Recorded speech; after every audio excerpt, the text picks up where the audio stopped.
عجز وہاں پیدا ہوتا ہے جہاں پہ انسان اللہ کے بشریت کے مقاصد کی جہاں تکمیل مکمل اس کی ہو جاتی ہے، وہاں پہ عجز پیدا ہوتا ہے۔ کچھ لوگ پستی میں بلندی تلاش کر لیتے ہیں اور کچھ بلند رہ کے پستی کو نہیں جان سکتے۔ میں سمجھتا ہوں کہ سر کو اللہ نے عزت دی، مگر میں سمجھتا ہوں کہ پاؤں کو بڑی سرفرازیت دی ہے مالک نے۔ جب کوئی انسان پیار کرتا ہے کسی سے تو اس کا سر چومتا ہے، اور جب کسی سے عقیدت رکھتا ہے تو اس کے پاؤں جھومتا ہے۔ آپ نے چارپائی دیکھی ہوگی بیٹا، اس میں ایک سرہانہ ہوتا ہے، ایک پائنٹی ہوتی ہے۔ جی، میں زندگی میں ایک واقعہ مجھے کبھی نہیں بھولا کہ میں ایک بزرگوں کے یہاں گیا، میری نیت تھی میں وہاں پہ جا کے بیعت لے لوں ان سے۔ گیا تو چارپائیاں پڑی ہوئی تھیں، دیہاتی ماحول تھا، تو وہاں جب میں پہنچا بیٹا تو دیکھا میں نے کہ وہاں پہ چارپائیاں کچھ لوگ بیٹھے ہیں، ایک خالی چارپائی پڑی تھی۔ تو مجھے اذن دیا گیا کہ آپ وہاں پہ بیٹھیں جا کے۔ اچھا، تو میں اس خالی چارپائی پہ جا کے تو پائنٹی پہ بیٹھ گیا، خالی چارپائی تھی۔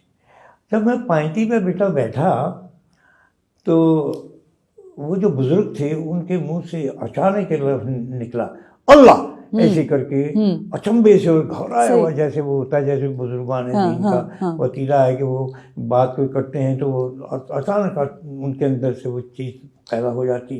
تو ایسا میں بھی اچنبے سے اور ہل گیا، اور سارے لوگ وہاں پہ بیٹھے تو کہنے لگے کی وجہ سے کہنے لگے آؤ میرے پاس۔ میں اس کے قریب گیا تو میں نے جا کے ان کی پاؤں کو ہاتھ لگایا تو مجھے کہتے ہیں بیٹھو میرے پاس۔ بیٹھ کے کہنے لگے میں نے تمہیں بیعت کر لیا۔ مجھے سینے سے لگایا، گود میں بٹھا کے بہت عرصے کے بعد جا کے یہ عقدہ کھلا۔ کہنے لگے کہ یہ بچہ، میرے بارے میں فرمایا، یہ یحییٰ ہے جو بچہ میرے پاس آیا ہے، یہ کچھ منزلیں پہلے ہی طے کر چکا ہے۔ اللہ نے اس کو کچھ پہلے ہی وصیت فرما دیا۔ سیکھا کم ہے اور اس کو دیا زیادہ گیا۔ کچھ چیزیں سیکھی جاتی ہیں، کچھ عطا کی جاتی ہیں، کچھ دی جاتی ہیں، تو دیا گیا ہے اسے۔ سبحان اللہ۔ حاجی کیا ہوا؟ کہنے لگے یہ بچہ اس میں عجز کوٹ کے بھرا ہوا ہے، یہ بڑی رفتوں کو جائے گا۔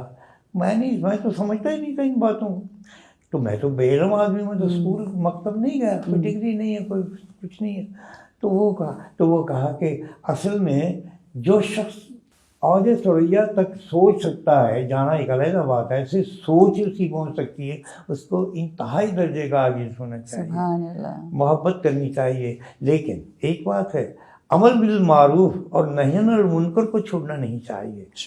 جو چیز دیکھو غلط، اس کی نشاندہی کر دو۔ اگر تم دیکھ کے نشاندہی نہیں کرو گے تو تم منافق ہو، ایک درجے کے منافق ہو۔